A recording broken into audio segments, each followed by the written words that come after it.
Behind every towering medieval castle, every grand feast, every whispered court intrigue, there was an army of invisible hands making it all possible.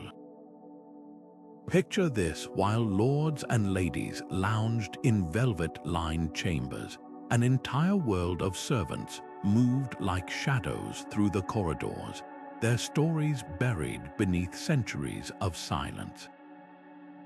These were the cooks who turned simple ingredients into banquets fit for kings, the chambermaids who knew every secret whispered behind closed doors, the stable boys who cared for the war horses that carried knights into battle.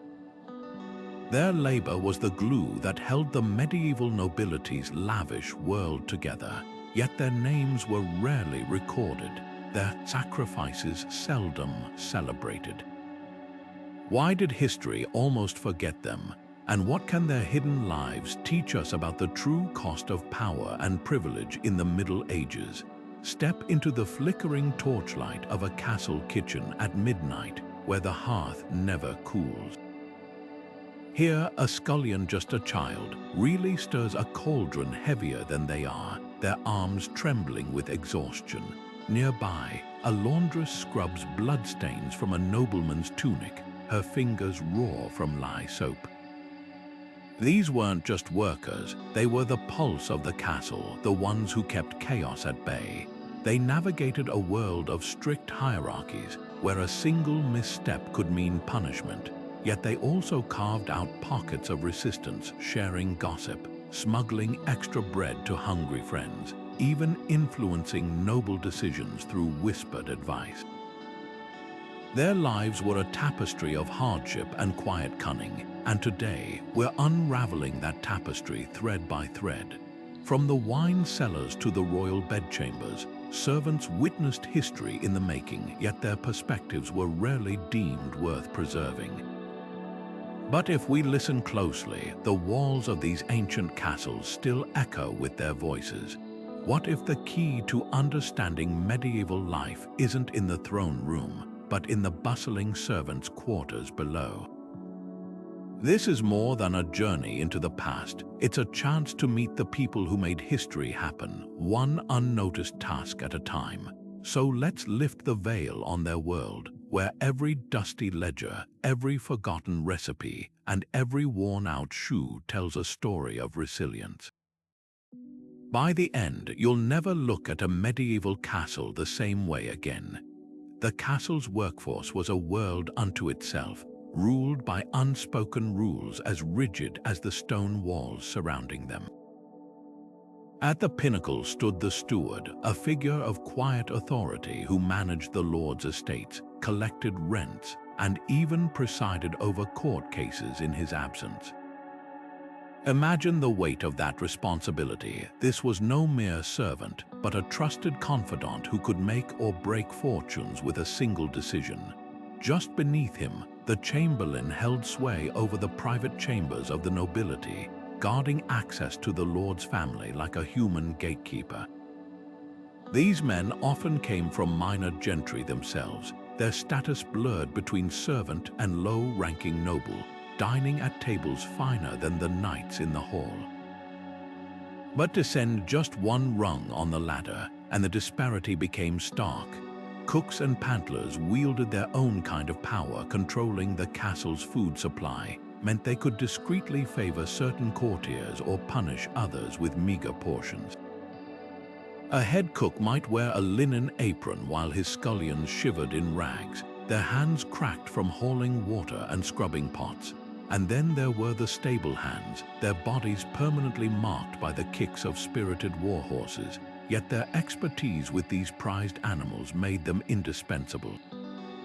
Even among the lowliest, hierarchies persisted. A laundress who handled the lord's linens might sneer at the dairymaid, while the candle maker looked down on the rat catcher. Birth dictated destiny in cruel ways. A child born to a blacksmith inside the castle walls might apprentice in the forge, while a farmer's daughter sent to work as a kitchen drudge could spend her life never venturing beyond the servants' passages. Yet defiance simmered beneath the surface. Records show servants stealing wine, feigning illness, even forging alliances across ranks to protest unfair treatment.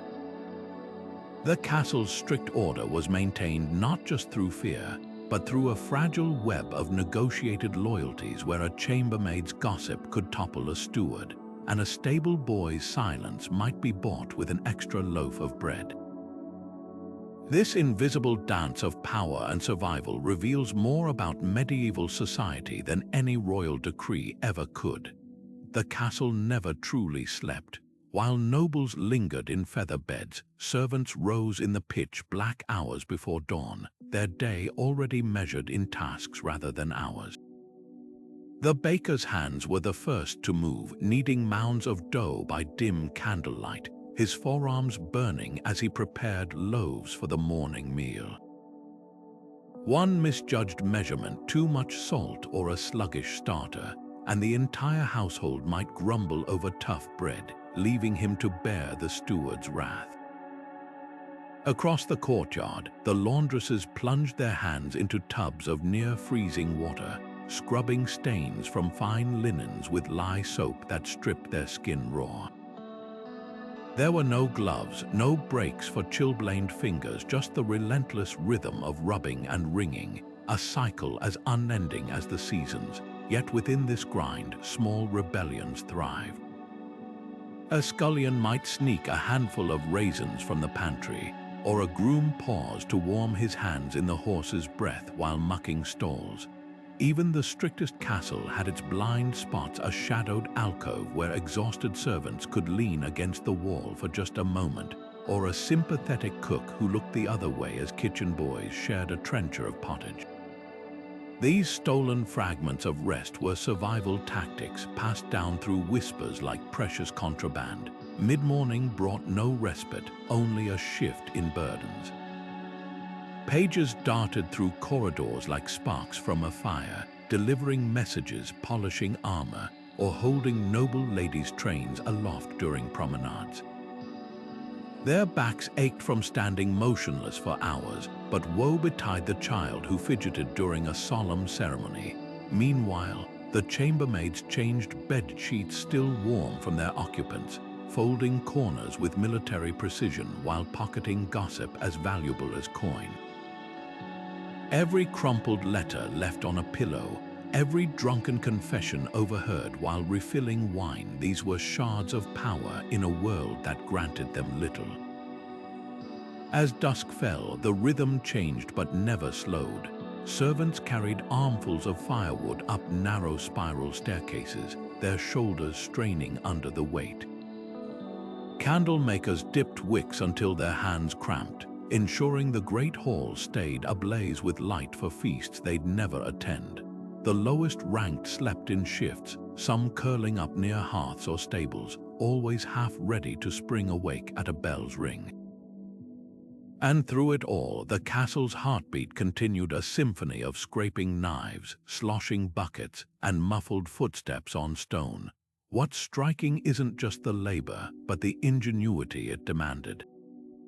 A stable boy knew which horse would kick if approached from the left, a brewer could gauge fermentation by the scent of the air, and a laundress recognized noble bloodstains from hunting accidents versus dueling wounds.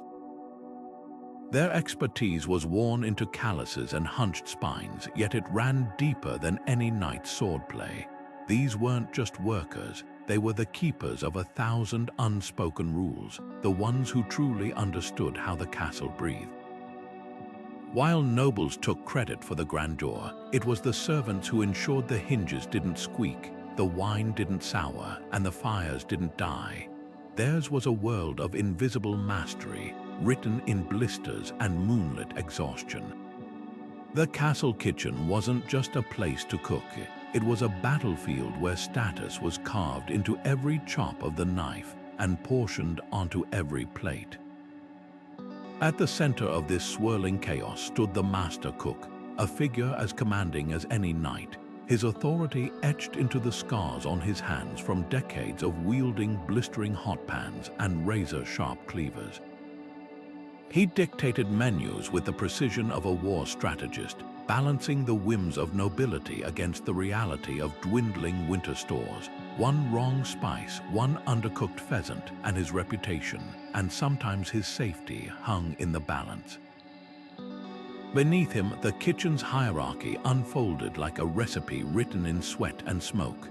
The pantler guarded the bread stores like a dragon hoarding gold, weighing each loaf to ensure no servant stole a crust. The sorcerer, responsible for sauces, knew which noble preferred mustard sharp enough to make eyes water, and which would complain if the verjuice was too tart. And then there were the spit-turners, often children, their faces flushed scarlet from the roaring fires, their arms shaking as they cranked heavy iron rods for hours to ensure the meat cooked evenly. A moment's lapse could ruin a feast centerpiece or send a spark catching their sleeves. The dishes that emerged from this furnace of labor were dazzling. Spiced venison swimming in wine reductions, sugar sculptures shaped like castles, pies so elaborate their crusts hid live birds that fluttered out when sliced, a spectacle meant to display the Lord's wealth. But behind the spectacle lay a darker truth. While nobles feasted on marrow-rich bones and saffron-infused custards, the kitchen staff often dined on the scraps, gristly meat trimmings, stale bread soaked in thin broth, or if they were lucky, the occasional bruised fruit deemed unfit for the high table. Food was power, and its distribution was a language everyone understood. A servant promoted to tasting the Lord's meals for poison might suddenly receive finer portions, a silent bribe for their loyalty. A disfavored courtier might find their trencher mysteriously lighter than their neighbors. Even the placement of dishes spoke volumes.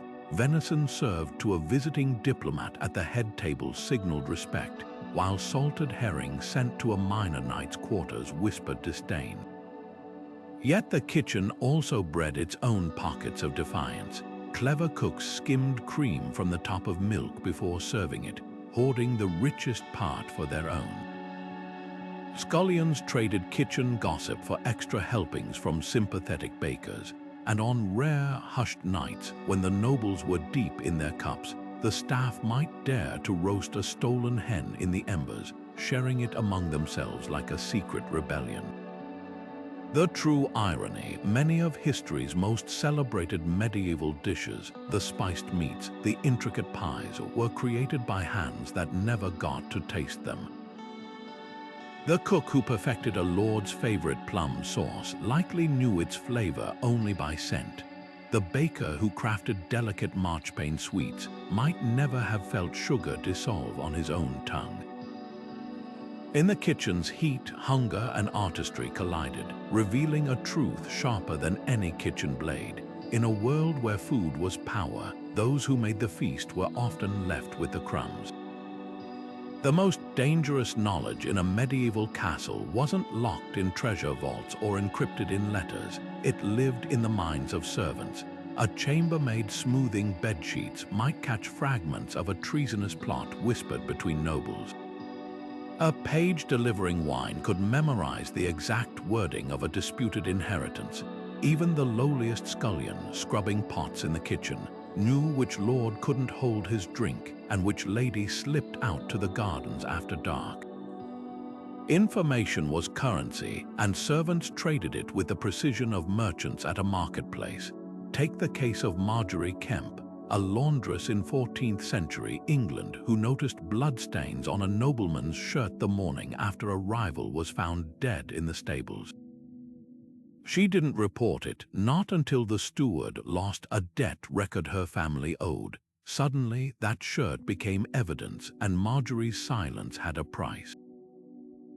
Or consider the jesters, those laughing shadows at the edge of the hall, who spun court scandals into rhyming verses. A noble's infidelity or failed battle strategy might surface in their songs, veiled just enough to entertain but not enough to deny. A clever jester could ruin a reputation between dessert and bed. Servants didn't just witness history, they shaped it. When King Edward II's reign crumbled, it was his own household staff who carried messages between conspirators, their loyalty bought with promises of lighter workloads.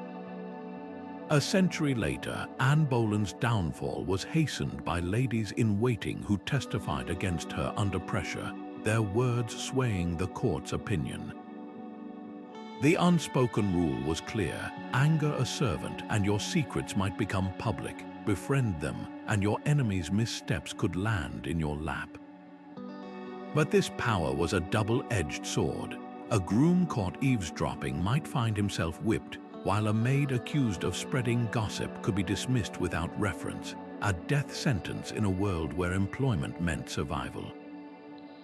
So servants developed codes. A certain fold of a napkin might signal a listening ear nearby, or a chamber pot left unemptied could warn of danger in the corridors.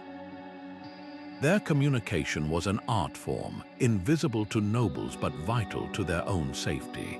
The greatest irony, many of history's most pivotal moments hinged on these unseen actors. A scribe might misplace a damning letter. A nursemaid could raise a future king with tales of his father's cruelty, or a cook might spike a rival's wine with a laxative before an important speech. Servants operated in the margins, but their choices rippled through throne rooms and battlefields. While nobles wrote the official records, it was often the whispers of the disregarded that determined what those records would say and who lived long enough to read them. In the flickering torchlight of a castle's hidden corridors, love was a dangerous currency. A laundress might catch the eye of a knight, her hands still smelling of lavender from pressing his tunics.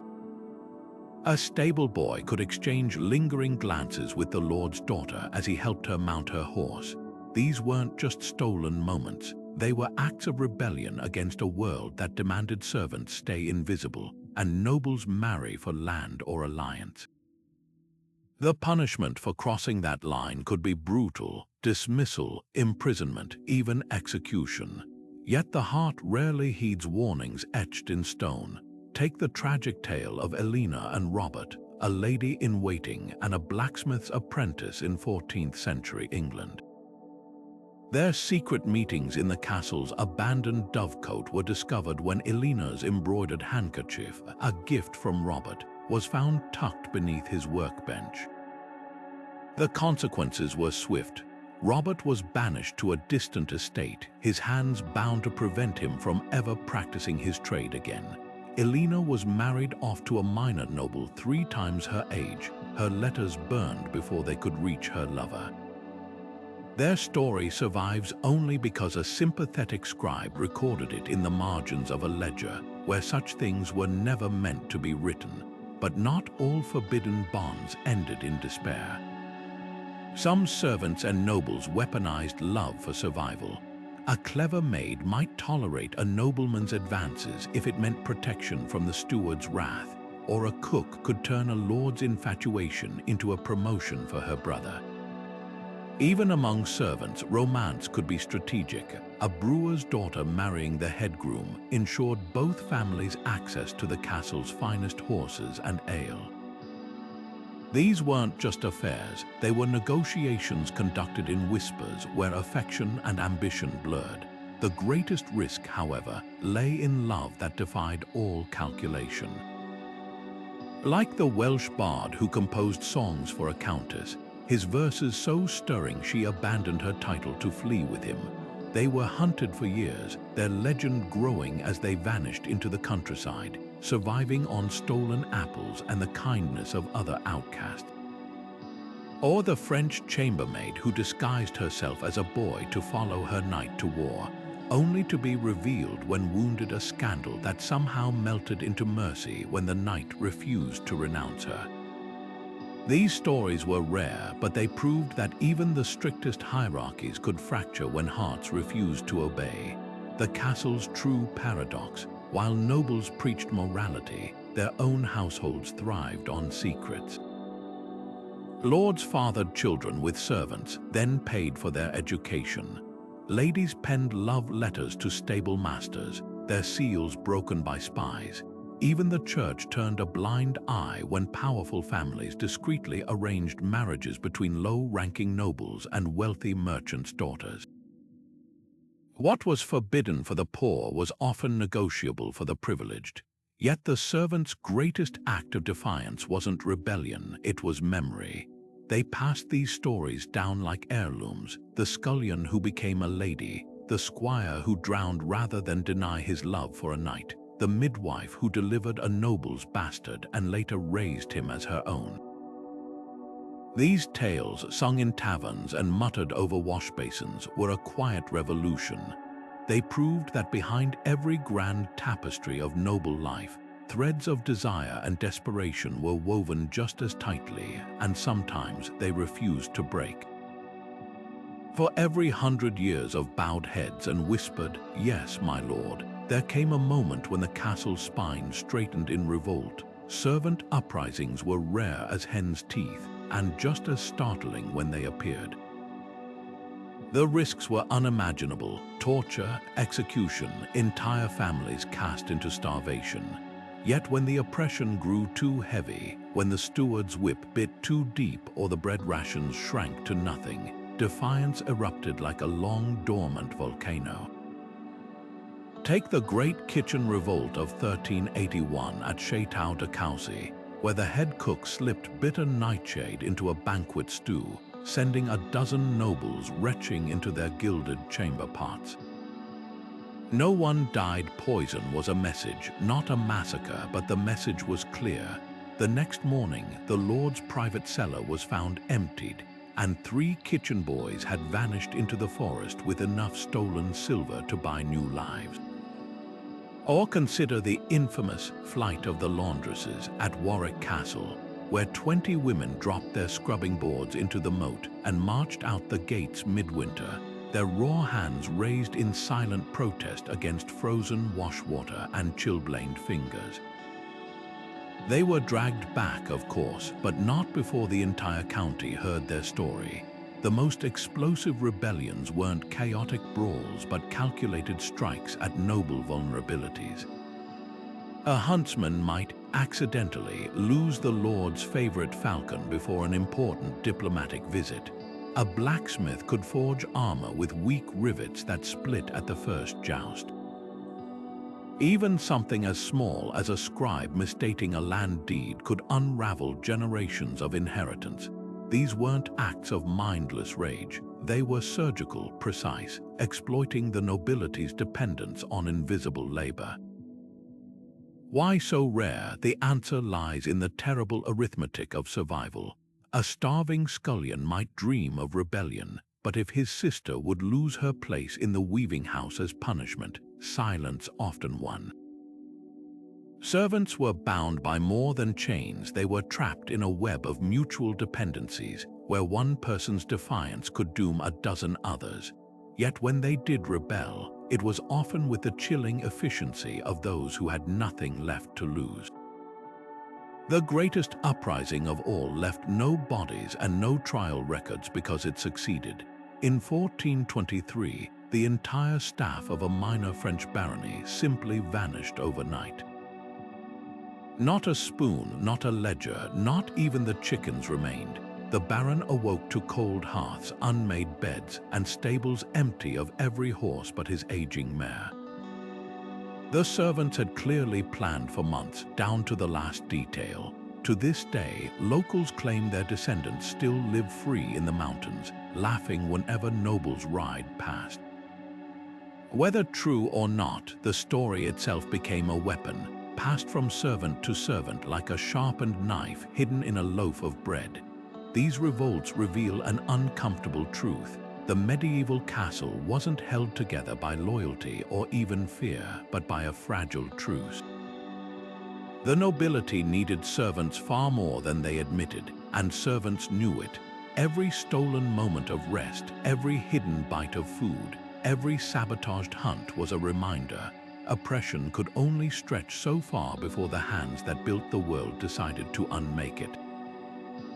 The castle's youngest workers woke to darkness, their small hands already calloused beyond their years. At 7, A child might be handed over to the castle as payment for a family's debts, their tiny frame put to work scrubbing floors or turning spits in the scorching kitchen. These weren't just chores, they were lifetimes of labor compressed into childhoods that never were. A page boy's fingers might bleed from polishing armor before he could write his own name, while a scullery maid's knees grew rough as parchment from kneeling on cold stone. Yet within this harsh world, flickers of youthful spirit refused to be extinguished. Take young Tom, a 9-year-old stable hand in 12th century York, who carved tiny horses from stolen bits of candle wax and raced them along the edges of the Lord's banquet tables when no one was looking. Or Margaret, a laundress's daughter who memorized every noble's coat of arms by turning them into rhyming songs, her voice barely louder than the slosh of wash water. Play didn't die in the shadow of duty, it adapted, hiding in the cracks like stubborn weeds between castle stones. A forgotten corner of the herb garden might become a secret kingdom ruled by a 6-year-old goose herder, his scepter a broken broom handle. Some children turned survival into an art. A clever page could earn extra bread by mimicking the steward's pompous walk, or a kitchen girl might trade her knowledge of which nobles had secret sweet tooths for scraps of honeycomb. The luckiest or most cunning found protectors. A kindly blacksmith might teach a fatherless boy to read in exchange for help at the forge, or a noblewoman with a soft heart could take a clever maid under her wing, teaching her embroidery stitches that doubled as coded messages. Then there were those who climbed. Agnes, born to a drunken potter outside the castle walls, became a lady's maid by inventing outrageous gossip so entertaining her mistress demanded she stay. William, an orphaned stable boy, taught himself Latin by eavesdropping on the chaplain's lessons and rose to become the castle's scribe. Their stories were needles in haystacks rare, but proof that even in this rigid world, talent could sometimes bend the rules. But for every success, 100 children vanished into the grind. Records speak of unnamed kitchen boys buried in unmarked graves after scalding accidents, of little girls who coughed themselves to death from damp sleeping corners. Their lives were measured in tasks completed, not years lived, yet in quiet moments traces of their stolen childhoods lingered. A hopscotch grid scratched into the stable dirt, a doll made from straw and stolen ribbon hidden beneath a servant's pallet. The cruelest irony, these children often understood the castle better than its nobles did. They knew which stair creaked underfoot, which guard slept at his post where the hounds hid their bones. Their small size made them invisible, their sharp ears caught every secret. In a world that treated them as disposable, they became its silent archivists, carrying forward stories too fragile for official records. While nobles obsessed with lineage, it was these nameless children who truly wove the castle's memory, one stolen moment of play, one survived winter at a time.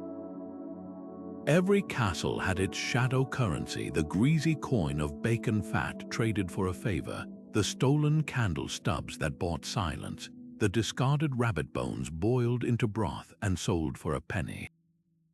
This was the servants' economy, an intricate web of deals spun in stairwells and storerooms, where a loaf of stale bread could be worth more than silver if the right hands held it. The nobility saw only order, but beneath their noses, an entire marketplace thrived on cunning and desperation. Take the case of the butler at Dover Castle, who secretly sold barrels of the Lord's finest wine to merchants, replacing the stolen liquid with watered-down vinegar. For years, no one noticed until a visiting bishop complained his goblet tasted like sour apples, and 3 kitchen boys suddenly vanished into the night with their pockets full of coins. Or consider the linen maid at Chepstow who ran a thriving trade in nobles' discarded handkerchiefs, stitching them into baby blankets for peasant mothers. These weren't just petty thefts, they were acts of quiet redistribution, balancing the scales in a world rigged against the powerless. the real power players. The gatekeepers of resources. A cellarer might charge servants a week's wages for an extra ale ration after hours, while the laundress could quadruple her income by forgetting wine stains on a noble's shirt until a bribe appeared.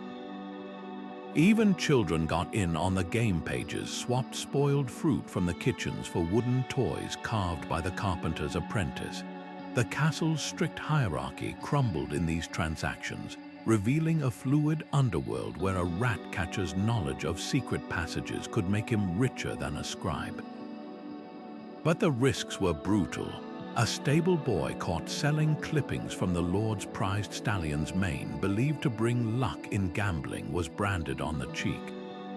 A cook discovered hoarding saffron for resale had his right hand nailed to the pantry door.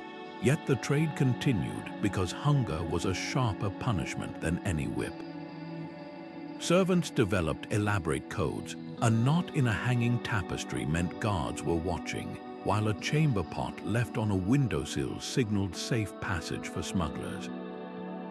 The greatest irony, nobles unwittingly depended on this black market.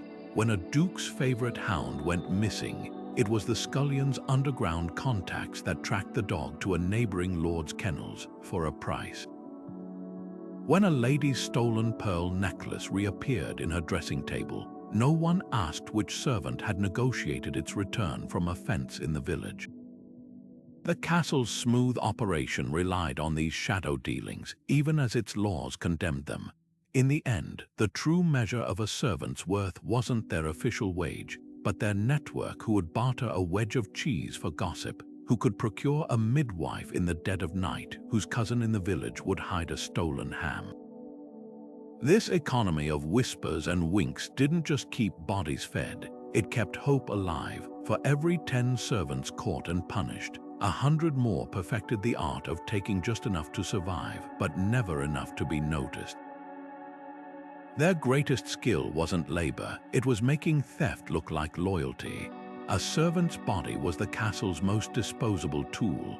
Broken bones from collapsing ale barrels, lungs scarred by kitchen smoke, hands crippled by years of wringing icy laundry.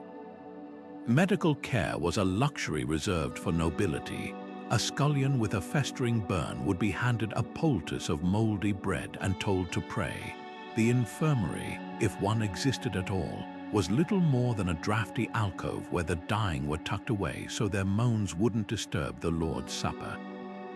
Yet in this world of relentless pain, servants forged their own survival strategies, blending stolen knowledge, folk cures, and sheer stubbornness.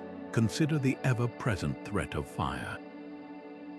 Kitchens were tinderboxes of dripping fat and straw-strewn floors, where a single spark could doom a dozen workers trapped in windowless rooms.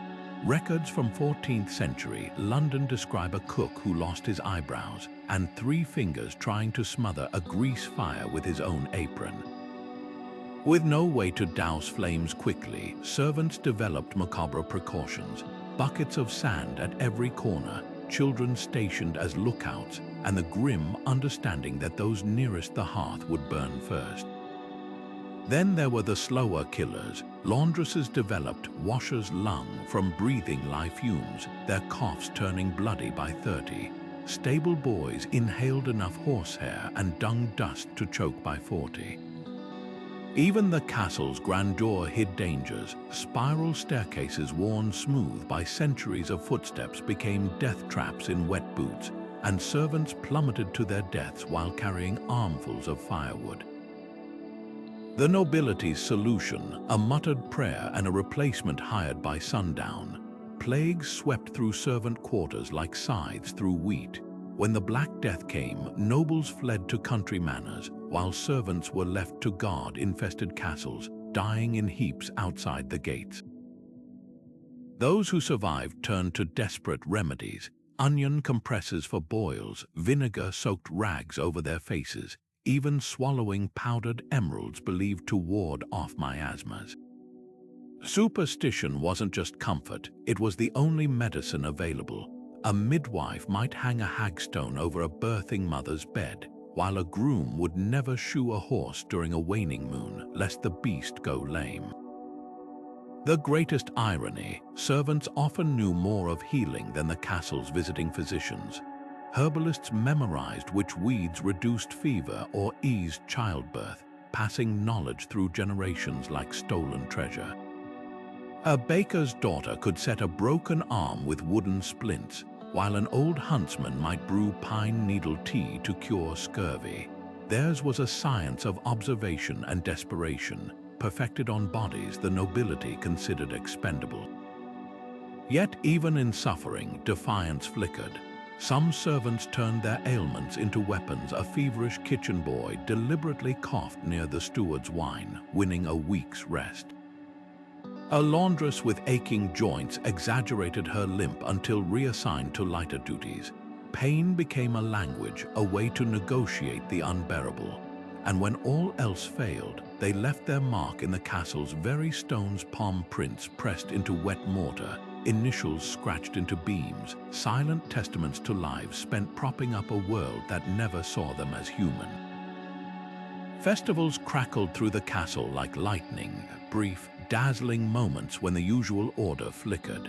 May Day might see the lowliest scullion crowned with flowers as the Lord of Misrule, his mock decrees sending nobles into fits of laughter or clenched jaw smiles.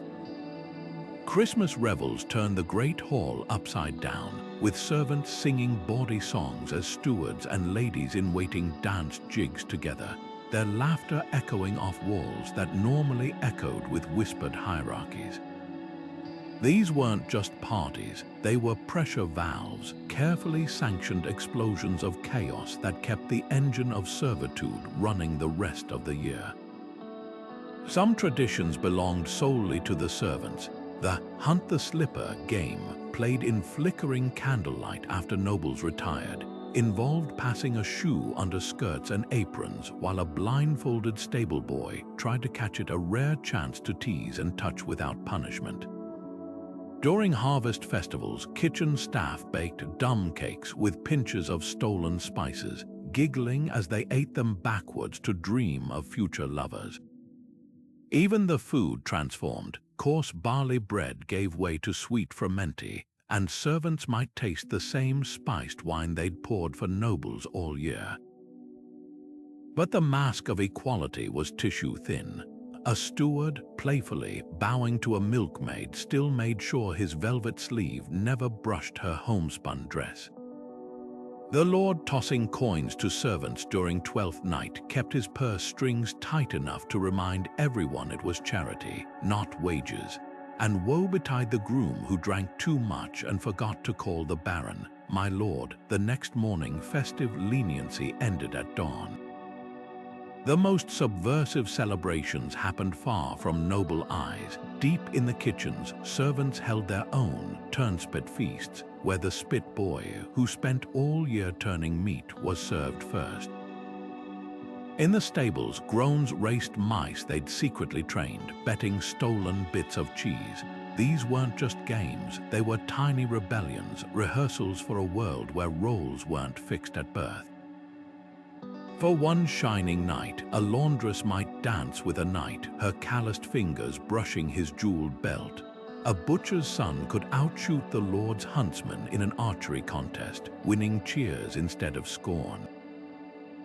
But when the last ember of the bonfire died, the castle's bones remained. The scullion still woke before dawn, the chambermaid still bent over cold wash water. Yet in those fleeting hours of music and mead, something dangerous took root. The memory that joy, like bread, shouldn't be doled out only at a master's whim. In a world where even shadows had hierarchies, a servant's clothing was their first language, a silent proclamation of who they were and who they'd never be allowed to become. Scratchy wool tunics dyed murky browns or grays marked the lowest ranks, their rough-weaved chafing skin raw by midday. These were the uniforms of drudgery, designed to withstand filth and fade into stone walls. But ascend just slightly, say, to a chambermaid or valet, and the fabric softened to undyed linen, cut looser for ease of movement. The highest-ranking servants, like stewards or ladies' companions, might even wear hand-me-down silks from their mistresses, their collars discreetly mended where jewels had been picked off. Every thread was a border wall, every hemline a law. Yet within these constraints, defiance blossomed like embroidery on a forbidden cuff. A laundress might stitch tiny flowers along the inside of her apron, invisible to nobles but known to her peers. A page could knot his plain belt in the latest courtly style, a wink to anyone who noticed. Even something as simple as rolling sleeves above the wrist became a quiet rebellion for kitchen staff, their forearms bared despite rules demanding modesty. The most daring, lower servants who bleached their linens with stolen lye, lightening the fabric just enough to mimic their superiors' attire. It was a gamble. Discovery meant punishment, but for some, the risk was worth the fleeting illusion of dignity. Fashion also betrayed unspoken alliances. A head cook's hat, stiff with starch and towering like a noble's headdress, was both mockery and aspiration. Grooms braided their horses' manes with the same intricate patterns worn by knights' warhorses, a silent claim to equal skill. And when a beloved under-butler died, his colleagues might all knot a black thread around their buttons, a mourning ritual the nobility never noticed, but which bound the staff together in grief. The cruelest twist, servants often made the very clothes that enforced their oppression. Seamstresses hunched over gowns they'd never wear, their fingers pricked by needles as they embroidered another lady's finery. Cobblers resoled noble boots while their own children went barefoot. Yet in these acts of creation, small victories emerged. A tailor could subtly tighten a jerkin until the baron looked stout, or leave a noblewoman's sleeves slightly uneven as revenge for unpaid wages. Every stitch held power, not just to clothe but to critique. Perhaps the most poignant garments were those repurposed from cast-offs. A nursemaid might unravel a discarded kirtle to weave a blanket for her own baby, the wool still scented with perfume from its first owner. A stable boy could line his threadbare jacket with strips of a noble's old banner, wrapping himself in the very symbols of his servitude for warmth. These weren't just clothes, they were palimpsests, layers of lives pressed together until the boundaries blurred. By the late Middle Ages, some servants weaponized fashion outright. In bustling cities like London or Paris, wealthy merchant staff began wearing livery so lavish it rivaled their masters, prompting sumptuary laws specifically targeting overdressed servants. The message was clear: ambition could be cut down like excess fabric. Yet the trend persisted, proof that even in a world of locked doors and lowered eyes, the human need to be seen could never be fully stitched away. The truth lay in the folds and frays. A scullion's patched knee spoke of hours spent scrubbing floors. A laundress's son bleached shoulders mapped years of hauling wet linens to dry in courtyards. Even the way a servant tied their shoes quickly, tightly, ready to run at a bell's ring, told a story no chronicle would ever record. Clothing was the one history they couldn't burn, the archive written in indigo stains and darned elbows. And sometimes, if you looked closely, you'd find the faintest trace of resistance, a brightly colored thread woven where no one would see it, a pocket sewn into a forbidden seam, a hem let down just enough to pretend for a moment that the world was taller. In the dim glow of a guttering tallow candle, hidden behind sacks of grain in the castle storeroom, a steward's clerk might trace letters onto a scrap of parchment for an eager kitchen boy. Literacy in the medieval castle was a forbidden fruit, tantalizing, dangerous, and capable of altering destinies. For every 100 servants who spent their lives tallying barrels of ale with chalk marks, there were 1 or 2 who dared to crack the code of letters, often at great personal risk. A stable hand who learned to read could decipher a noble's private correspondence left carelessly on a saddlebag. A laundress who mastered numbers might catch the steward short-changing her wages. Knowledge was power, and power was reserved for the privileged. The lucky few who received education often owed it to unlikely mentors. A sympathetic chaplain, bored with tutoring dull, noble children, might sneak a bright-eyed page into his lessons. An aging scribe, his own hands too shaky to write, could pass his skills to a scullion in exchange for help fetching ink and parchment. Even noblewomen themselves, often denied formal education, sometimes taught their favorite maids to read psalters, creating a chain of whispered knowledge. But these acts of generosity came with peril. When the Bishop of Lincoln discovered his clerk teaching Latin to a blacksmith's son in 1324, the clerk was defrocked and the boy's family banished from castle lands. The methods of secret learning were as ingenious as they were desperate. Kitchen boys scratched letters into flour dusted across tables, quickly swiping them away at the cook's approach.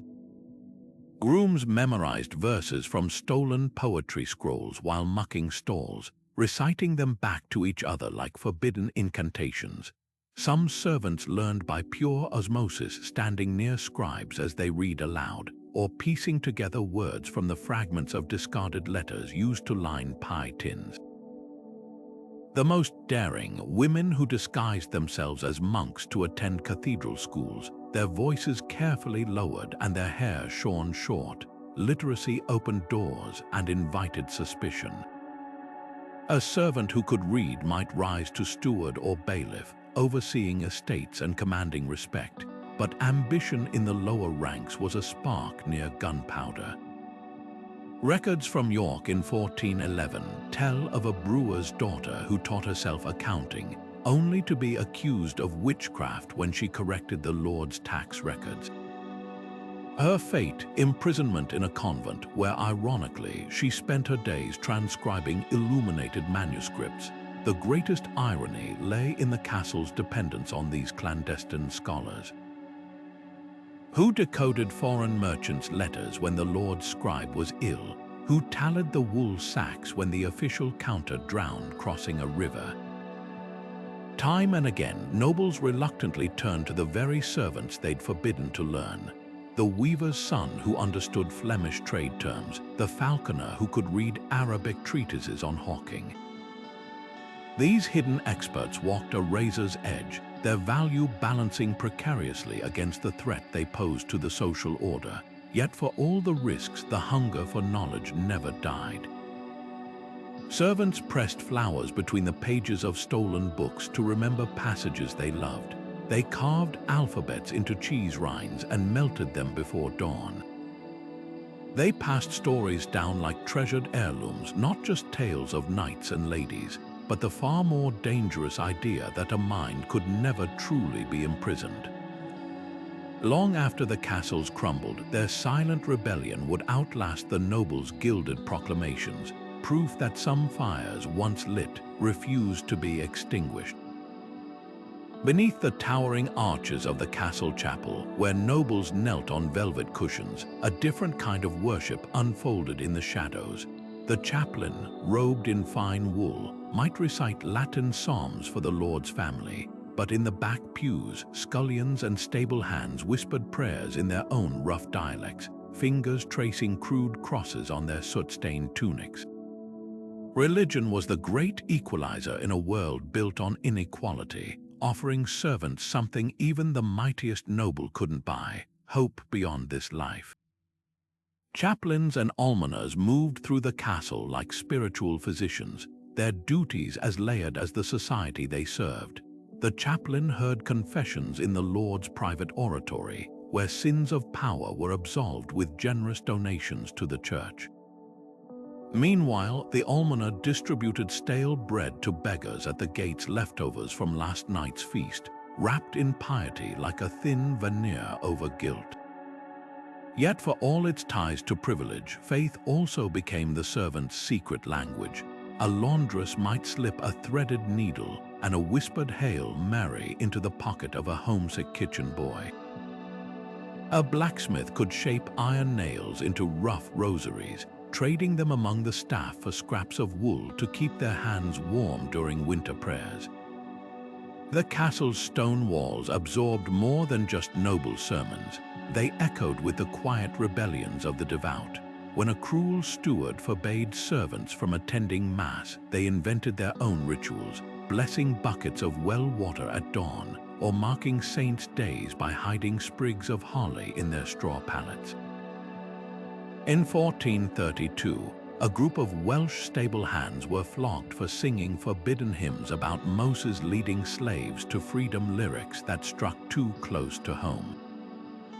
Even the act of teaching a child the Lord's Prayer became subversive when literacy itself was a privilege. Religious objects took on double meanings. A pilgrim's badge sewn inside a servant's cloak might signify genuine devotion or serve as a sly critique of the noble who'd never journeyed farther than his hunting lodge. The carved wooden saints hidden in servants' quarters often bore the tired faces of laborers, not the serene expressions of cathedral statues, and when plague struck, it was the lowly who anointed the dying with stolen sacramental oil, while the castle's priest barricaded himself in the wine cellar. The greatest irony, the very faith that justified servitude, the meek shall inherit the earth, also nurtured the seeds of defiance. A nursemaid might rock a noble's baby while humming a lullaby about the baby Jesus born in a stable, reminding herself that divinity once slept on straw. A scribe could misplace a passage in the Lord's Prayer book about treating servants justly, ensuring it fell open to that page during Sunday readings. Even the bells that called them to labor became symbols of something greater, their peals a reminder that time moved forward and no hierarchy lasted forever. In the end, the chapel's stained glass cast the same colored light on noble and servant alike. The same incense that scented a lady's prayers also clung to the wool of the maid who'd gathered the herbs. Faith, like the castle itself, was a structure built by many hands, some remembered, most forgotten. But in the quiet between Latin chants, if you listened closely, you could hear the rustle of a dozen rough-spun skirts kneeling in the back and the murmured words that bound them together, not as servants but as souls. Among all the castle's servants, none walked the line between privilege and peril quite like the animal keepers. A master falconer, his forearms gloved in weathered leather, could command birds worth more than a peasant's lifetime earnings, their talons sharp enough to slit a man's throat with one misplaced flick of the wrist. These weren't just handlers, they were translators of a silent language, interpreters of instincts nobles could never hope to master. The bond between keeper and beast often blurred the rigid lines of hierarchy, granting humble grooms and kennel masters rare access to the Lord's private chambers, even his ear. Take the art of falconry, a dance of trust and terror played out on a gauntleted fist. Training a peregrine required months of sleepless nights, soothing the bird's fury with raw meat and whispered patience. A prized gyrfalcon might refuse to hunt for anyone but the falconer who'd raised it from the nest, leaving nobles at the mercy of a servant's expertise. The best falconers carried scars like medals, a missing fingertip from an impatient hawk, a cheek slashed by talons during a botched retrieval. Their prestige came with brutal stakes. Lose a lord's favorite bird, and you might lose your hands. Kennel masters wielded a different kind of power. A well-trained mastiff could sniff out treason in a noble's guest or tear out a poacher's throat on command. But dogs, unlike falcons, loved without calculation. The castle's pack often adored their lowly caretakers more than the lords who owned them, growling at strangers who dared approach their beloved kennel master. This loyalty became its own currency. A servant with the dog's favor could influence which courtiers received friendly licks versus bared teeth, shaping social dynamics with a discreet whistle. Then there were the stable hands, their bodies permanently bent from mucking stalls, yet their knowledge of horses bordered on sorcery. They could calm a war stallion's panic with a palm pressed to its nose, or spot lameness in a hoof before the rider felt it. Some whispered that certain grooms used secret herbs to make mounts obedient only to them, a dangerous rumor that occasionally led to accusations of witchcraft. But most nobles turned a blind eye because no knight would risk his charger's loyalty on pride alone. Even the castle's vermin had their keepers, the rat catcher, often a hunchbacked figure lurking in cellars, trained ferrets to slink through walls and flush out nests. His success meant the difference between a granary full of wheat and a winter of starvation, yet he dined alone, his tools a grimy sack and a club, marking him as untouchable. The beekeeper, cloaked in smoke and mystery, could predict storms by her hive's agitation, supplying honey for both the lord's table and the surgeon's salves.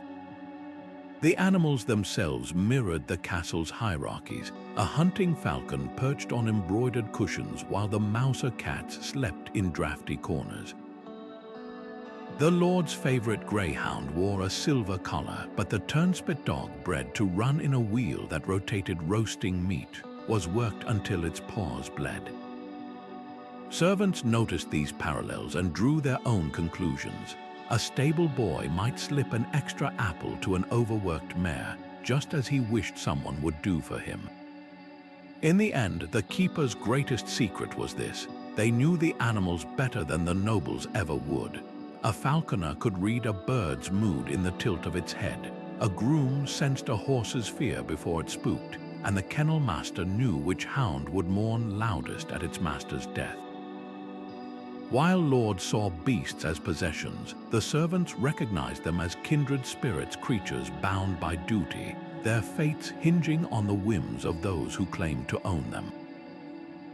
That understanding was a kind of power no ledger could record, written in bite marks and wingbeats, and trust earned one scrap of meat at a time. The castle's grandeur was a carefully crafted illusion, its soaring towers and sweeping staircases designed to showcase nobility, while an entire shadow world of narrow passages and hidden doors ensured servants moved like ghosts through the walls.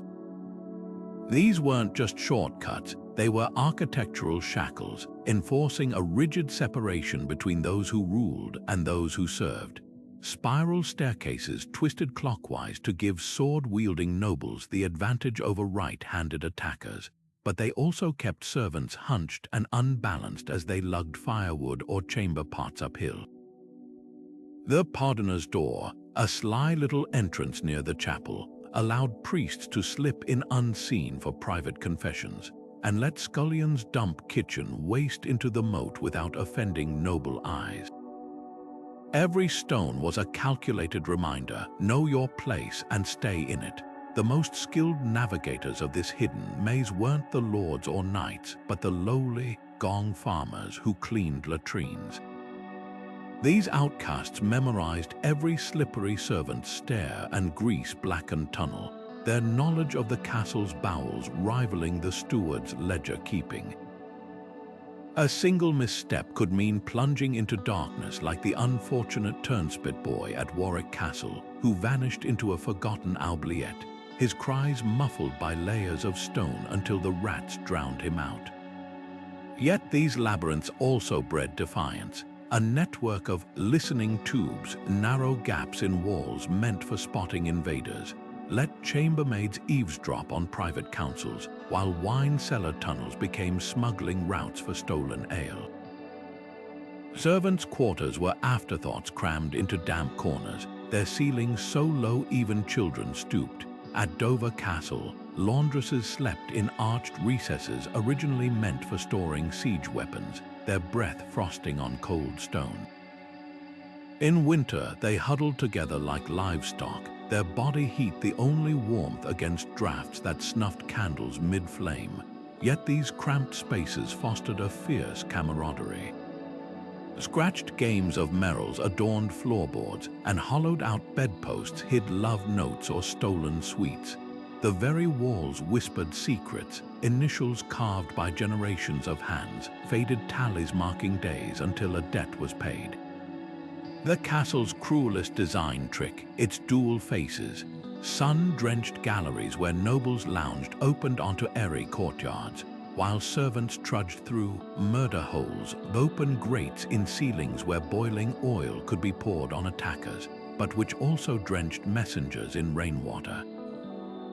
The Lord's private chambers might boast stained glass depicting saints, but the adjoining servants' alcove had a single slit window facing the midden heap. Even the chapel's ornate choir stalls concealed a tiny door where the organ blower crouched, his labored bellows fueling hymns he'd never sing. But servants turned oppression into opportunity. The folly stairs, a decorative flight leading nowhere, became a rendezvous for lovers. The buttery's cold shelves hid contraband wine bottles behind flour sacks. And when a noble family fled the plague, their abandoned castle-transformed servants repurposed the great hall as a dormitory, their laughter echoing where whispers once ruled. The architecture meant to erase them became, in their hands, a blueprint for survival, proof that walls built to divide could also quietly connect. The graveyards outside castle walls told a silent story, rows of sunken mounds where servants were buried without names, their wooden markers long rotted away. Yet even in death, these forgotten lives clawed their way back into history through cracks in the record. A tattered diary hidden beneath floorboards might detail a laundress's grief over her stillborn child, her ink blots mixing with tears. A kitchen boy's initials carved into the base of a bread oven survived centuries of fires because he pressed the letters deep with his one prized possession, a stolen nail. These weren't just scratches on stone, they were screams against silence. Some servants weaponized the very tools of their oppression. Scribes forced to copy noble genealogies tucked coded rebellions into illuminated margins. A doodled peasant holding a sword, or a grotesque face hidden in a capital letter. A Welsh bard employed as a castle musician composed lyrics praising his lord's generosity, while teaching the scullions a second, scathing verse in their native tongue. Even household inventories became acts of resistance when a steward's clerk listed the lord's possessions alongside quiet jabs. One silver goblet, dented as is the Lord's judgment. The poorest left traces in the least expected places. Archaeologists still find fishhooks fashioned from broken spoons near servants' quarters, evidence of midnight fishing trips to supplement meager rations. A child's leather ball stuffed with rags was recovered from a castle latrine, likely confiscated and tossed away by a steward who deemed play wasteful. Yet the most poignant relics are the humblest, a wedding ring woven from grass strands, found tucked inside a chimney where a servant hid it from confiscation. A single embroidered flower on a frayed collar, stitched by candlelight after endless workdays. Folk songs became secret archives. A ballad about a lovely maid betrayed by a nobleman might circulate for generations before historians realized it referenced a real scandal in 1426. Lullabies hummed in castle nurseries preserved recipes for herbal remedies banned by the church. Even work chants held hidden meaning, the rhythmic thud of laundresses beating wet linens synchronized to verses about washing away the master's lies. The greatest defiance lay in how servants claimed ownership of noble spaces. A hidden mural painted behind a tapestry in Pontefract Castle depicts not saints or battles, but a grinning rat wearing a crown. The castle well at Conwy still bears grooves from generations of servants ropes their daily labor literally wearing down stone, reshaping the monument to their presence. Even in the chapel where nobles knelt on embroidered cushions, a closer look reveals tiny charcoal drawings scratched into pew backs by bored children during endless sermons. Stick figure knights with oversized heads, their captions reading Lord Fatbelly or Sir Horseface. Perhaps the most haunting survival is the servant's voice itself, In 1984, restorers at Hedingham Castle peeled back centuries of wallpaper to find phrases scrawled in soot. Alice was here 7 years and got no penny. Tom the Cooper's son died of the cough. These weren't just names, they were testimony, proof that someone refused to let the castle's walls have the last word. Today, when you walk through a medieval hall, remember, the real history isn't in the tapestries or the thrones.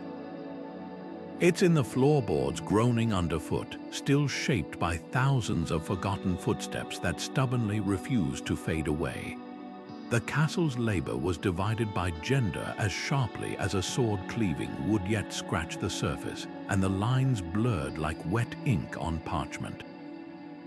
Women shouldered the invisible burdens of domesticity, their days measured in endless loops of spinning, scrubbing, and soothing noble tempers.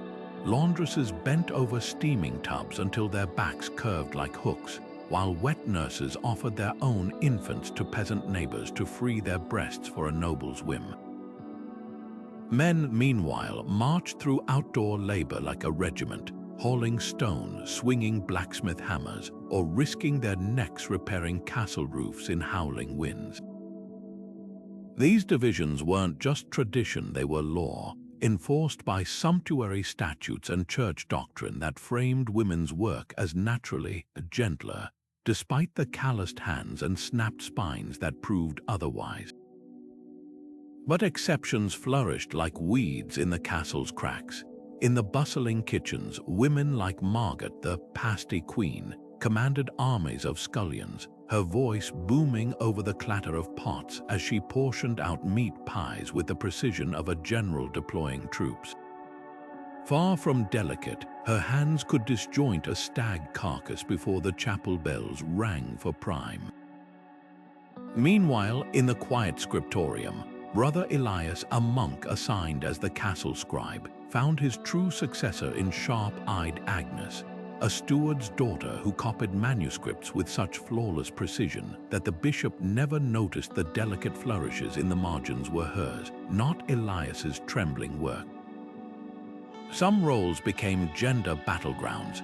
Midwifery was women's sacred domain until a lord's favorite hunting dog struggled to whelp, and suddenly grizzled stablemaster Gerald was elbow-deep in birthing puppies, his usual sneers at women's work forgotten. The reverse happened in the armory, where Joan of Norwich disguised herself as John to apprentice as a fletcher, her arrows flying truer than any man's until her binding unraveled during a summer fair. The punishment for her deception, surprisingly mild, the Lord kept her on, though he docked her pay for the sin of deception, a hypocrisy no one dared voice aloud. Marriage complicated everything. A married laundress might lose her position if pregnancy slowed her work, while a blacksmith's wife was expected to mind the forge bellows unpaid when her husband took ill. Yet widowhood could crack open unexpected doors. When brewer Thomas died, his wife Elena inherited both his vats and his title as castle brewer, becoming one of the few women listed in the accounts by her trade rather than as the widow of. Her ale grew so celebrated that nobles visiting from London demanded shipments, though the steward carefully recorded the profits under his own name. The greatest irony, gendered norms became both cage and camouflage. A chambermaid's reputation for purity let her slip unnoticed through private quarters, overhearing secrets no spy could extract. A groom's rough hands hid his ability to stitch wounds finer than the castle physician, a skill learned from his mother, though he'd never admit it. Even childbirth, that most feminine of trials, saw men like barber surgeon Roger presiding over deliveries, his presence justified only because he carried a razor for bloodletting. By night, the rules bent further. In taverns beyond the castle walls, female ale tasters passed judgment on brews with the same authority as male jurors.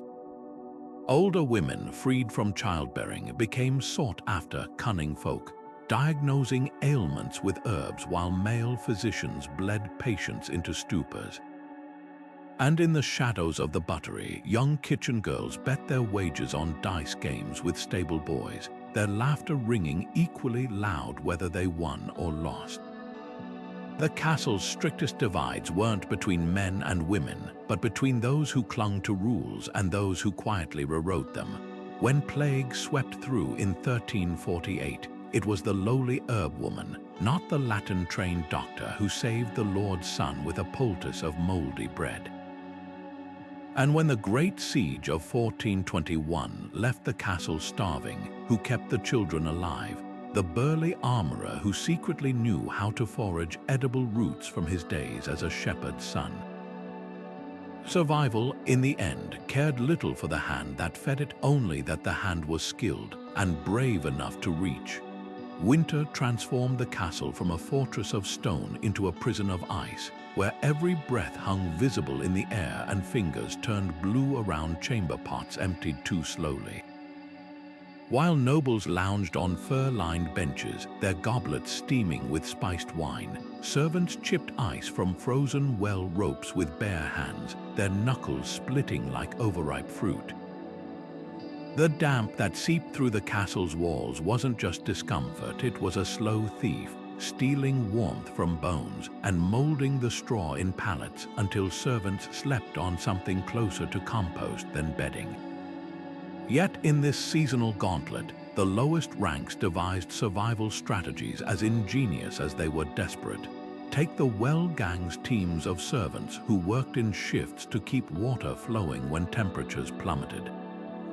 A single frozen well could cripple a castle, so they wrapped ropes in strips of greased cloth to repel ice, or lowered smoldering torches into the depths to coax liquid from stubborn stone.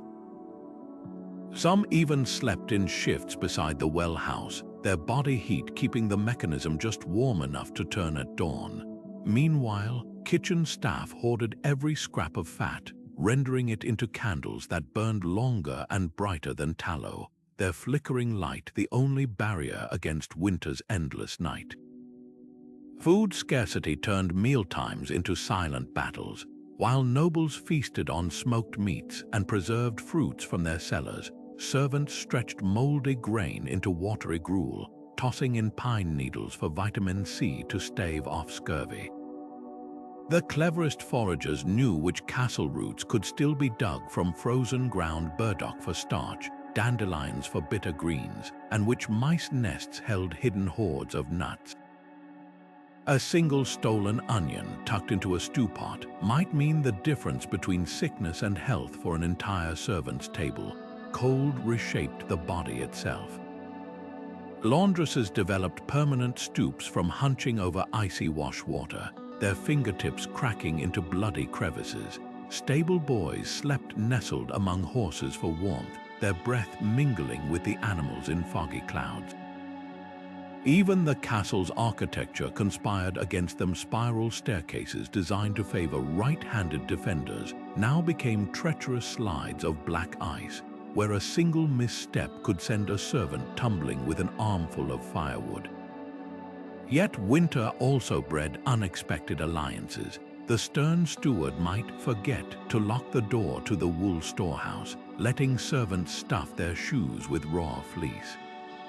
A sympathetic baker could leave loaves slightly overdone, the charred crusts dismissed as waste but secretly treasured by scullions for their warmth and extra calories. Children invented games to distract from hunger, sliding on frozen moats with makeshift bone skates or holding breath contests to see who could endure the cold longest. The cruelest irony lay in the castle's very defenses. Those towering walls that kept invaders out also trapped servants in a frozen microclimate, where sunlight rarely reached the lower corridors and damp clung like a second skin. While nobles marveled at the beauty of frost on stained glass, servants chipped it from their own eyelashes each morning. Winter didn't just test their endurance, it revealed the castle's true hierarchy, written not in titles or land deeds, but in who shivered and who did not. By February, survival became a language of its own. the way a laundress could judge outdoor temperature by how long wet linens took to freeze stiff as boards. How a groom learned to break ice on water troughs with his elbow rather than his already bruised hands. Even the animals adapted castle cats grew unusually thick coats, while turnspit dogs developed a sixth sense for finding warm ashes to curl against. When spring finally came, it wasn't marked by noble proclamations, but by the silent thawing of servants' quarters, where icicles dripped from ceilings like a slow applause for those who'd endured.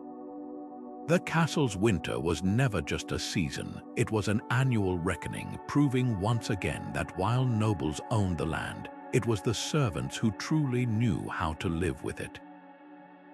Summer scorched the castle stones until they burned bare feet through thin leather soles, turning servant quarters into ovens where the air itself felt thick enough to chew. While nobles retreated to shaded arbors with chilled fruit ices, the lowest ranks faced a season of relentless torment. Flour beetles infesting grain stores, milk curdling before noon, and the ever-present stench of the midden heap swelling like a living thing in the heat. Laundresses now fought a new enemy, sweat-stained linens that mildewed before they could dry, forcing women to spread sodden sheets across sun-baked courtyard stones where the reflected glare burned their cheeks scarlet. Even the castle's water-turned treacherous wells ran low, and what remained grew tepid, tasting of algae and the iron tang of overheating chains. Yet summer also loosened the iron grip of routine. With nobles away hunting or touring distant estates, servants breathed easier under lighter supervision. The relentless march of firewood hauling slowed, and children tasked with gathering kindling could linger by the stream, cooling their feet in the water while pretending not to see the fish they weren't allowed to catch. For a few precious weeks, the bakery's pre-dawn darkness felt almost bearable. No need to stoke the ovens against winter's chill. Just the golden heat of rising bread under a sky still freckled with stars. Harvest season brought its own brutal cadence. Fields outside the castle walls became theaters of agony as servants swapped indoor drudgery for sunstroke and scythe blisters. Men and women alike bent double under the weight of sheaves, their backs striped with welts from overseers' rods when their pace flagged. The castle's granaries had to overflow before the first snow, and every pair of hands, even the trembling ones of 8-year-olds, was pressed into service. But here, too, small rebellions flourished. A reaper might accidentally spill a measure of grain for gleaners, or a dairy-maid sneak curds to children dizzy from heat. The nobles' blindness to this suffering wasn't indifference so much as willful myth-making. Lords who penned lyrical letters about the beauty of ripe wheat fields never mentioned the serf who collapsed mid-row, his face pressed into the very soil that would bury him unnamed. Ladies who demanded fresh rose petals for their baths didn't consider the gardener's daughter, her arms spider-webbed with thorns. Yet the season's honesty was merciless. While winter allowed servants to hide chilblains under layers, summer's light exposed every haggard face, every rib cage sharp under sweat-drenched tunics. No amount of scrubbing could mask the sour scent of exhaustion that clung to the lower ranks like a second shadow. Still, summer's fleeting gifts couldn't be denied. The same sun that cracked leather shoes also dried herbs faster, letting the apothecary stockpile remedies for winter coughs. Bees worked overtime in the castle gardens, producing honey so abundant even scullions got a taste on their morning gruel. And when dusk finally cooled the stones, servants claimed the castle's rooftops as their own, lying flat on the warm tiles to watch stars appear, tiny pinpricks of freedom in a sky that otherwise felt as heavy as the lordship's fist. The true test of summer wasn't endurance but perspective. A noble saw a golden field and thought of profits. A servant saw the same field and remembered the infant buried at its edge last harvest, the mother who still paused there to touch the wild poppies that bloomed each June.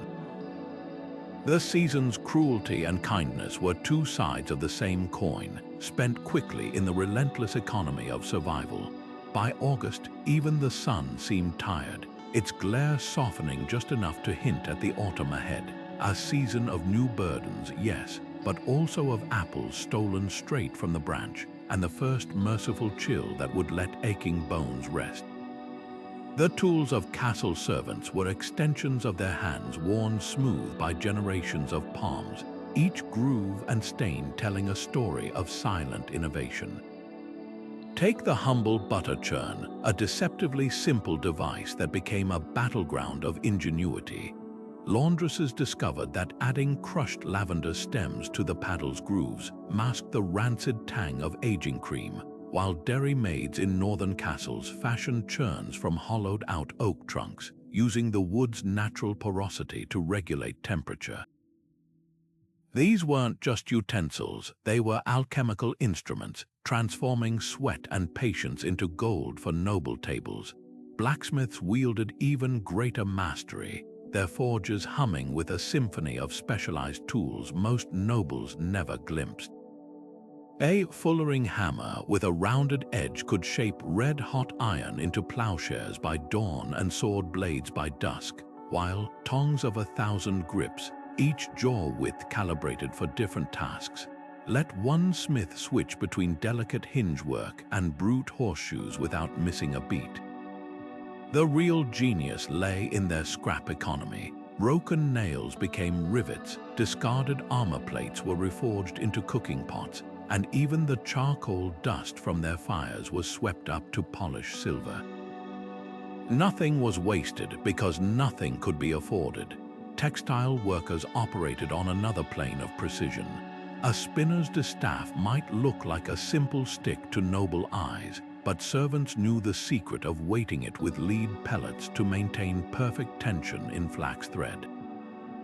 Loom shuttles were carved from fruitwood to avoid snagging delicate silks, their surfaces polished smooth by decades of use until they gleamed like glass. Even the humble needle became a marvel. Castle seamstresses filed down fish bones into emergency needles during sieges, their eyes threaded with strands of their own hair when linen ran out. The kitchen was a universe of specialized tools that would stump modern chefs. A mortrue's knife with its curved blade could disjoint a swan in 3 strokes, while pottage sticks, marked with notches for different stew thicknesses, ensured consistency when half the staff was ill. Bakers guarded their peel like knights did swords. This long-handled paddle could retrieve 40 loaves from a scorching oven without a single burn, its ashwood surface charred to near indestructibility. And woe to the scullion who misplaced the sauce strainer, a mesh of woven horsehair fine enough to catch a single peppercorn but sturdy enough to last a decade. Some tools crossed into outright rebellion. The ale taster's thief, a hollow tube for sampling barrels, could also smuggle small quantities out undetected. Laundresses used smoothing stones with one rough side for linen and one polished side for noble garments, a subtle protest in every pressed seam. Even the rat-catcher's terriers were tools of defiance, trained to ignore grain stores but alert to the rustle of a steward's ledger pages. They became unwitting accomplices in theft. The greatest irony, these tools often outlasted their makers. A blacksmith's hammer might serve 3 generations, its handle darkened by decades of palm sweat. A butter churn could witness a dozen dairy maids come and go, each adding their own modification, a deeper groove here, a reinforced paddle there, until it became a living archive of collective wisdom. While nobles commissioned gilded chalices to display their wealth, servants built legacies in oak and iron, their innovations hidden in plain sight. The castle's true treasures weren't in the treasury. They were in the calloused hands that knew every splinter, every balance point, every silent trick to make back-breaking labor just slightly more bearable. What we call simple tools were actually masterpieces of ergonomic design, refined through centuries of trial and error. The curve of a scythe's handle that spared a reaper's spine, the slight inward tilt of a broom's bristles that caught dust more efficiently, these weren't accidents. They were quiet victories in an endless war against time and exhaustion, proof that even the most overlooked hands could reshape the world, one clever adjustment at a time. A minstrel's lute could be deadlier than a knight's sword not because it drew blood, but because it shaped reputations with every plucked string. These wandering musicians, often dismissed as mere entertainers, were the castle's unofficial historians, gossipmongers, and sometimes its most subversive critics. Dressed in motley colors that marked them as neither noble nor common, they occupied a rare middle ground, their songs slipping past defenses like sunlight through arrow slits. A troubadour might serenade a lord with flattering ballads at supper, only to tweak the lyrics by nightfall, turning the same melody into a tavern joke at the noble's expense. Their true power lay in their ambiguity. Was that verse about a golden stag really about the king's hunting habits, or a metaphor for his dwindling treasury? The best minstrels were masters of plausible deniability. Take the infamous case of Pierre de Provence, whose catchy tune about a foolish badger who lost his burrow to a clever fox became an overnight sensation in 1423. The lord of the castle roared with laughter until his steward pointed out the badger's coat of arms bore a striking resemblance to his own. By then, it was too late. The song had already spread to 3 neighboring counties, and punishing the minstrel would only confirm the comparison. Pierre left the next morning with a heavier purse and a knowing smirk, his rebellion laundered through artistry. Women minstrels wielded even sharper blades. Beatrice de Dyer, a rare female troubadour, composed love songs so achingly beautiful that nobles begged her to perform them, never noticing how her lyrics exalted peasant sweethearts over arranged marriages. Her most famous piece, A Chanter, praised a lover who kneels not for gold but for kindness, a line that made more than one lord shift uncomfortably on his gilded chair. Yet because she sang in the Languedoc dialect of southern France, the northern nobility missed half her barbs, assuming the foreign words were mere romantic flourishes. Music also served as the castle's clandestine news network. When a Welsh bard sang of a falcon trapped in Saxon chains, every servant knew he meant Owain Glyndwr's rebellion against English rule. A minstrel's mournful ballad about the oak that would not bend could signal a local lord's refusal to pay taxes to the crown, giving peasants time to hide their grain before collectors arrived. Even children's rhymes carried weight. The seemingly innocent London Bridge was originally a scathing critique of corrupt tax collectors, its cheerful melody masking lyrics about pockets lined with stolen silver. But the trade had its perils. A German minnesinger named Walther was blinded after composing a ditty comparing his lord's battle tactics to a drunkard swinging at shadows. In 1489, the Spanish court executed a group of jongleurs for setting a noble family's scandals to music. Their instruments burned alongside their bodies. Yet the very brutality of these punishments revealed the nobility's fear. Songs were seeds, and once planted in the fertile soil of public memory, they grew beyond anyone's control. The cleverest minstrels turned their servitude into satire. A lute's broken string could become a noble's promise, a full of sound but holding nothing. A drum's steady rhythm might mimic the march of soldiers sent to collect unjust taxes. Even the humble recorder, played with exaggerated flourishes, could mock the pretentious airs of courtiers. Their performances were layered like castle walls, on the surface, entertainment, beneath, a labyrinth of meaning only the initiated could navigate. What made music uniquely dangerous was its memorability.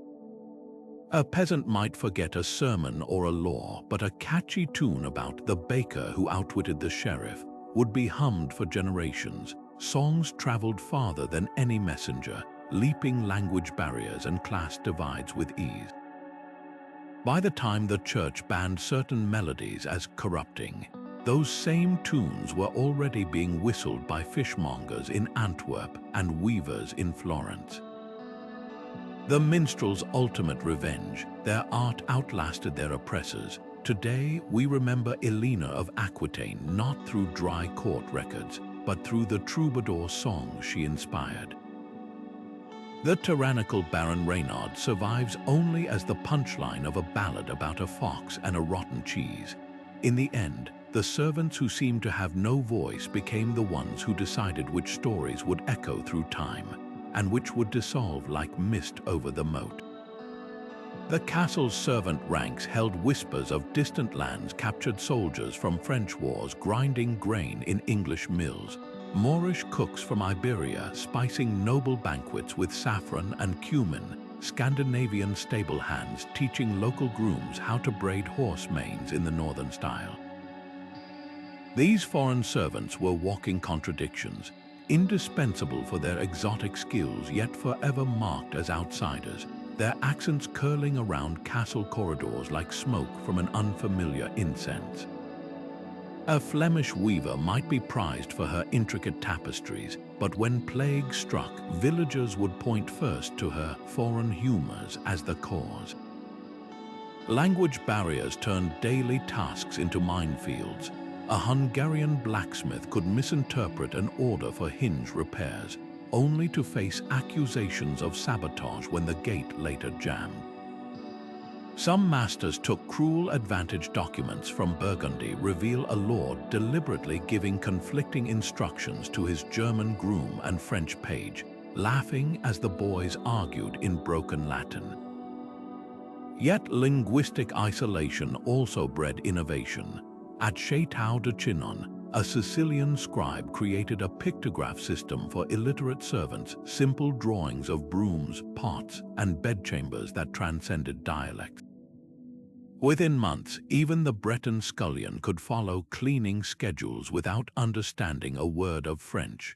Prejudice often wore the mask of practicality. Saracen physicians were trusted to bleed nobles but forbidden from touching Christian women during childbirth.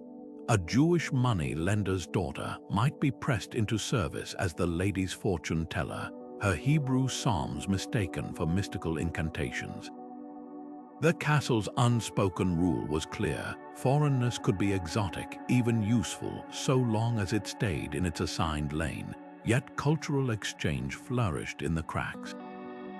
In the kitchen, Norse salted fish met Arab lemons to create dishes that would evolve into medieval gastronomy's greatest hits. A Byzantine eunuch's knowledge of Greek fire prevention techniques saved Winchester Castle's timber roofs during a drought.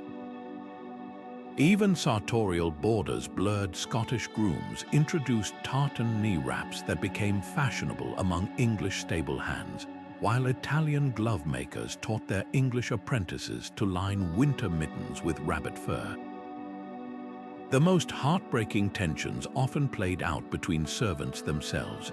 A Welsh dairy maid might side with nobles against her fellow Irish washerwomen, hoping to prove her own assimilated loyalty.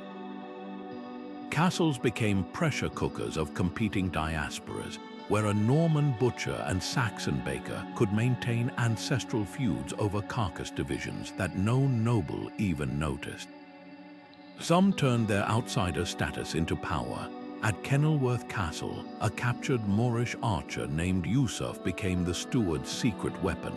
His ability to decipher Arabic trade documents gave the castle an edge in wool negotiations. Rather than resent him, the English servants dubbed him the Shadow Steward, bringing him disputes to settle with impartiality.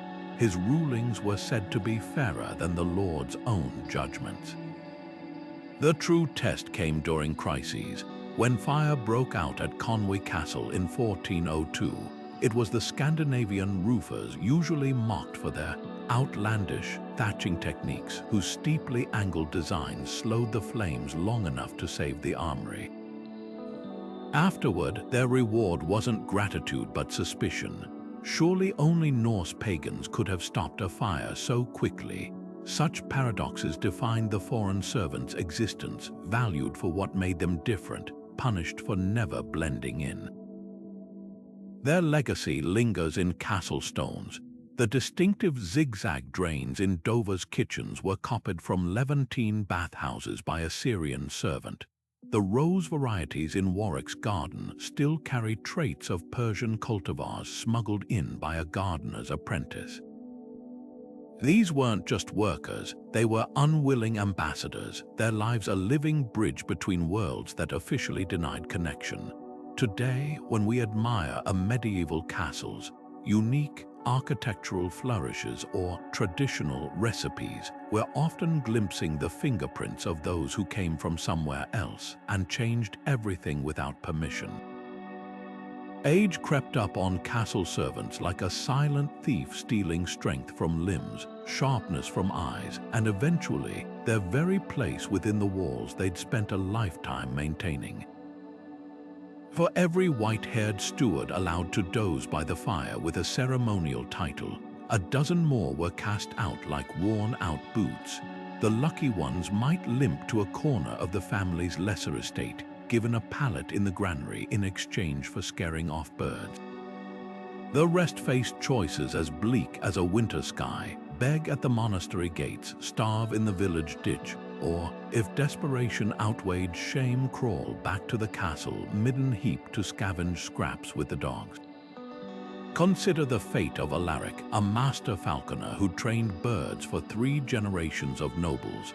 When his hands began trembling too much to fasten jesses, he was given a single silver penny and a cloak for loyal service, then shown the gate.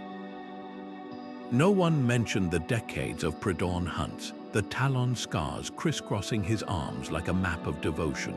Within a year, he was spotted outside York, hawking a tattered lure for coins while children mocked his milky eyes.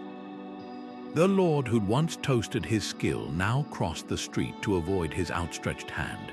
Women fared worse. A laundress's bent spine might earn her a lifetime of scrubbing, but once her knuckles swelled into useless knots, even the charity of the almshouse depended on whether she'd birthed sons who could vouch for her.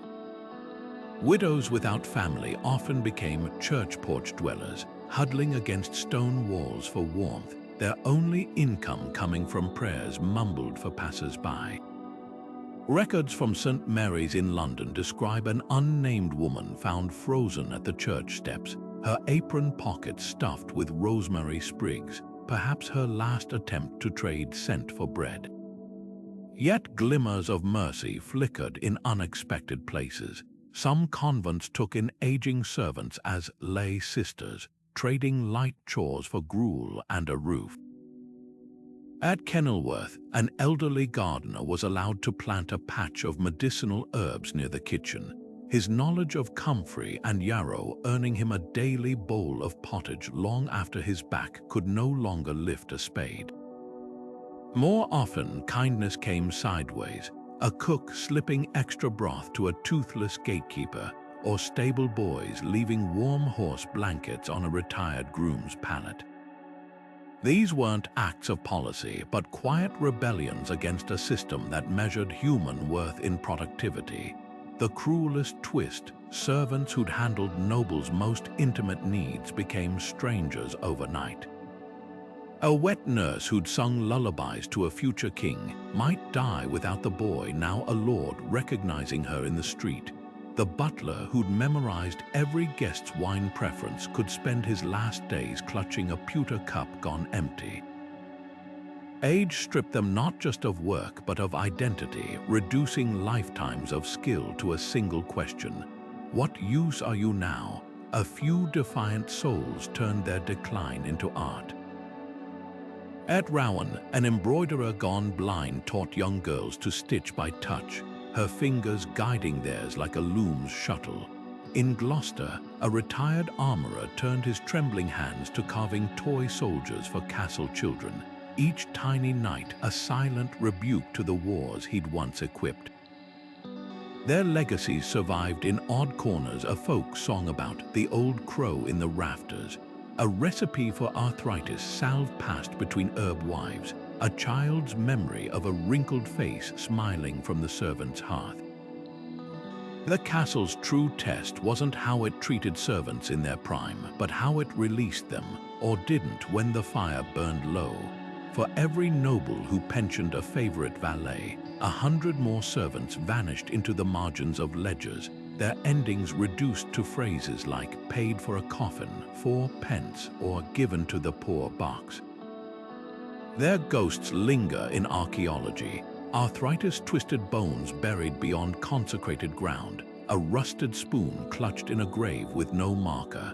These weren't just lives ended, they were lessons written in dust, reminding us that a society is judged not by its heights, but by how it cushions the fall. Legends have a way of rewriting history in their own image, especially when the truth was never written down at all. While castles crumbled and noble lineages faded into dusty pedigrees, the servants who kept those walls standing found immortality of a different kind. They became the restless spirits wailing in tower stairwells, the clever peasants outwitting greedy lords in fireside tales, the anonymous hands behind miracles attributed to saints. Oral tradition, that great leveler of memory, preserved what parchment ledgers ignored: the humanity of those deemed too insignificant to record. Consider the White Lady of Warwick Castle, said to pace the battlements in a gown forever damp from washing. Locals whisper she was a laundress who drowned saving a noble child from the moat, though no chronicle mentions her name. Or the legendary Kitchen Jack of Cornwall, a scullion whose ghost still rattles pots when visitors disrespect his domain. These weren't just ghost stories, they were protests in spectral disguise, ensuring that even in death, servants claimed space in the castles they'd maintained in life.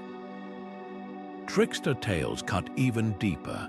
The Welsh B.W. Bach was a mischievous spirit blamed for overturned milk pails and tangled yarn, until you listened closer and realized his pranks always targeted cruel stewards, never kind housemaids.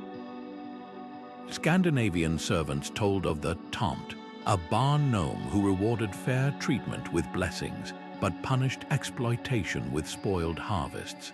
These creatures became supernatural stand-ins for real servants who'd never dare speak up, their stories passing coded warnings across generations. Mistreat the overlooked, and your bread will burn, your wine will sour, your horses will bolt. Some servants transcended folklore to become outright heroes. In the French tale, La Soubrette et le Diable, a chambermaid outsmarts Satan himself by hiding his contract in a cake, a blatant metaphor for resisting oppressive labor. English ballads celebrated Black-Eyed Susan, a fictional dairy maid whose beauty and wit seduced a lord into marrying her, rewriting the script of impossible social climbs. Even King Arthur's legends got a servant's makeover. Welsh oral tradition insisted Merlin was born to a kitchen worker, his wisdom fermented in the scullery's shadows. Why did some servants live on in myth while others vanished? The answer lies in collective wish fulfillment. A ghost story gave dignity to anonymous suffering. She mattered enough to haunt us. A trickster tale offered catharsis for powerlessness. See, the mighty can be fooled. Heroic legends whispered a dangerous truth, that skill and courage weren't birthrights, but qualities forged in hardship. Oral history became the people's archive, preserving what the powerful tried to erase. The final irony: many noble folktales have servant roots. Cinderella's fairy godmother likely evolved from stories of kindly housekeepers sneaking cast-offs to abused scullions. The Pied Piper's ability to lure away children mirrored real nursemaids' warnings about lords who pressed village boys into military service. Even the archetype of the wise old wizard, often bore the stained hands and herbal knowledge of a castle's herb woman. Today, when tourists shudder at a haunted castle corridor or chuckle at a folktale's clever peasant, they're touching something far older than the stone beneath their feet. They're brushing against the defiant, unbroken thread of memory, one that insists servants weren't just part of history, but the ones who truly shaped its soul. The ghosts may be fiction, but the hands that built the legends were very, very real. The echoes of medieval servitude resonate in the hum of today's service elevators and the flicker of overnight security monitors. 7 centuries ago, a scullion's raw knuckles scrubbed noble banquets clean. Now, a hotel housekeeper's aching back straightens the same gilded pillows for a different class of privileged guests. The uniforms have changed. No more scratchy wool tunics, perhaps, but polyester aprons and branded polo shirts, yet the hierarchy remains unmistakable. Modern service workers, like their medieval counterparts, move through the world as ghosts, essential enough to keep society running, invisible enough to be forgotten by those they serve. Consider the parallels in wage theft, that age-old tradition repackaged for the spreadsheet era. A medieval steward might dock a laundress's pay for stolen soap flakes. Today, a restaurant manager shaves minutes off break times or forgets overtime in the payroll system. Both rely on the same unspoken threat: complain, and someone hungrier will take your place.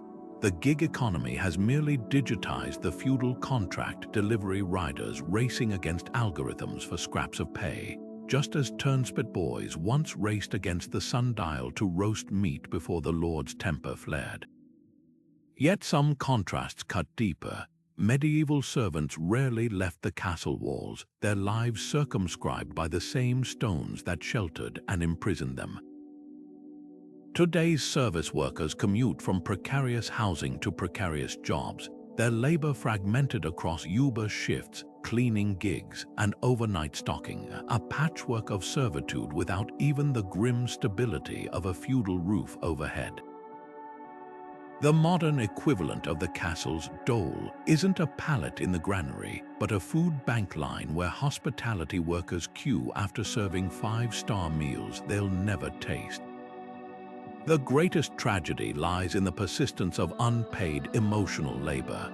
A medieval lady's maid had to smile through sleepless nights tending to her mistress's tantrums. Now, flight attendants swallow insults with complimentary peanuts, and retail clerks perform cheerfulness for minimum wage. Both eras demand that servants smooth over the cracks of inequality with their own dignity, pretending deference is natural rather than coerced. The medieval jesters mocking songs find their echo in TikTok videos by exhausted service workers, dark humor as the last defense against dehumanization. But history's wheel also turns in small victories. Medieval servants whispered rebellions in tavern ballads. Today's unionize under hashtags and walk out in coordinated strikes. The laundress who stole a noble's handkerchief might today be the hotel worker, misplacing a billionaire's designer sheets until overtime is paid. And where illiterate scullions once counted loaves with chalk marks, modern workers track wages with apps designed to hold employers accountable. The most haunting similarity: society still measures worth by visibility. We applaud essential workers during crises, then return to ignoring them once the crisis fades, just as medieval nobles praised servants' loyalty during sieges, only to banish them back to the kitchens when peace returned. The castle's walls may have crumbled, but the mindset that built them endures, the belief that some lives are meant to serve and others to be served. Yet in this unbroken chain of labor, there's also an unbroken chain of resilience. The same hands that scrubbed medieval flagstones now sanitize hospital corridors. The same eyes that watched for noble whims now monitor security cameras. The difference is this: today's servants have smartphones to record injustices, megaphones to amplify their voices, and the creeping realization that their labor, like the castle's hidden foundations, is what truly holds up the world. The question isn't whether history repeats itself, but whether we'll finally listen to the voices it tried so hard to silence. The lives of castle servants were a tapestry of toil, tenacity, and quiet rebellion, threads woven so tightly into the fabric of history that we've mistaken them for the background rather than the pattern itself.